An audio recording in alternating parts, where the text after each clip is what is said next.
Hello, everyone. Thanks for checking in with Callie. Looks like the Clippers might be making a proposal trade with the Milwaukee Bucks. And the Miami Heat was thrown in there, too, as an additional. But the Milwaukee Bucks is the primary, what I'm hearing right now in regards to P.J. Tucker. And if that's the case, then, you know, PJ Tucker might be going back to his former team that he actually won a championship with just a few years ago with the Milwaukee Bucks and Giannis. But now that they have Dame Lillard there, that definitely would make them even more.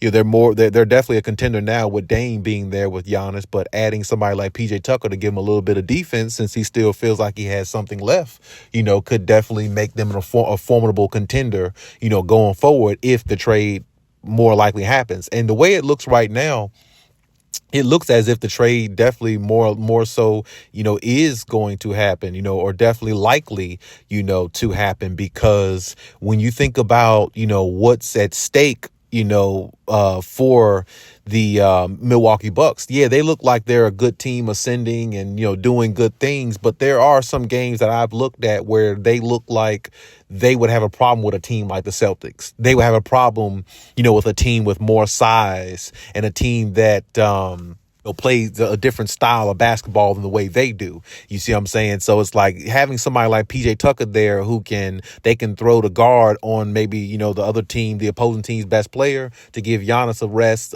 defensively and other players as well. It'll make their team a little bit more complete, because I think when they had PJ Tucker a few years ago, I thought they had really a complete team. Now, of course, they did have Drew Holiday there and not Damian Lillard, but still, Drew Holiday is not offensively inclined like Damian Lillard is. But of course, on the flip side, Damian Lillard isn't defensively inclined the way Drew Holiday is. So I mean, it's like maybe a balance out type thing. But regardless, they were at their best, I thought, when PJ Tucker was in their starting lineup, and he was basically just there for defense and maybe knock down the corner three if he was wide open, and that's where.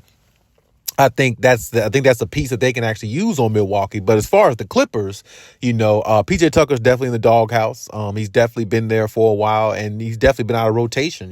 But he's been on record saying that it's just not enough opportunity for him, and he wants to be in a place where he can shine a little bit more and have an opportunity to show that he still got something left, to offer a team to help them win. The problem is just the Clippers. They're pretty much set in everything that they have, and on top of that, he was just an additional piece thrown in with the James Harden. They really just wanted James Harden. They didn't even really want PJ Tucker. It was just an additional piece thrown in to make the trade go through. And that was a part of the deal, but it doesn't necessarily mean they wanted PJ Tucker as in like to keep him and saying that, oh, he's our guy.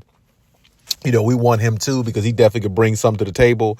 And I feel like the Clippers just took that just so they can get James Harden, of course. So, I mean, PJ Tucker has to realize, he's kind of like on a team that kind of just took upon his responsibility of having him on the team because they wanted James Harden so bad. They didn't really trade and wanted you really in the process of all that you were just a part of the deal. And I understand PJ Tucker's frustration, with the Clippers and Ty Lue and everything, but that's just the way it goes. I mean, this team definitely has a lot of everything on there. And when you look at somebody like Amir Coffey come off the bench and, provide them with, knockdown shots from the corner, and he plays defense a little bit, and he's a lot younger.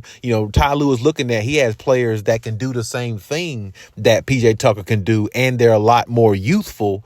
And, it just bodes well better for the operation with the Clippers, whereas somebody like PJ Tucker, yeah, he might still have a little bit left, but he's undersized.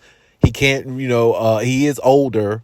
And like I said, he's undersized. So guarding somebody like Jokic or somebody bigger, he would just get killed and manhandled.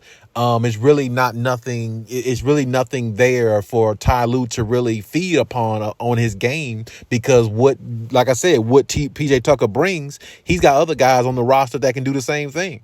I mean, like I said, Amir Coffey can stand in the corner and shoot threes and go play defense. He's a 3-and-D guy, basically, what I'm saying? So, he's not as good as PJ Tucker, no, but I mean, he's a lot more younger than PJ Tucker. So in looking at PJ Tucker the last year or so, Yeah, he can contribute some to a team, but how much can he contribute is what Ty Lue is looking at. Ty Lue sees him probably every day in practice and could tell whether he really be formidable against, the competition out there or not.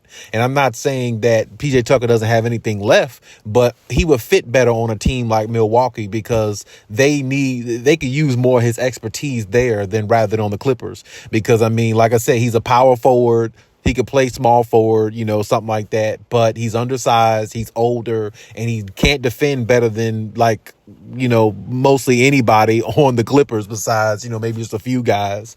And like I said, his jump shot really isn't as deadly as I thought it once was, some years ago. He still could knock down that corner three, but he's not as, what I seen from him, last year, I think, and, a little bit of Clippers this year, the few games that he played, he looks like he can contribute some, but he just doesn't look like the PJ Tucker from the Houston days when him and James Harden was on Houston or something like that. He doesn't look like that PJ Tucker. He doesn't even really look like the PJ Tucker from about 3-4 years ago when Milwaukee won the championship. You know what I'm saying? He doesn't even look like that, at times to me. So, it's hit or miss with that situation. But definitely don't want him to become like a bummer in the locker room or anything like that. So I definitely think the Clippers definitely are looking to move him and put him in position where he can flourish and, show a team more what he's got. Hopefully it doesn't come back and bite the Clippers. But still, the man's not happy. Definitely, it's definitely time to move elsewhere and move on and do more things, with other teams. So I definitely think the Clippers are definitely, looking sternly, heavily with the heavy with the Milwaukee Bucks. Now, as far as the Miami Heat, that team got thrown in there, of course. He definitely would fit with them as well. Both teams he would fit with very well, honestly.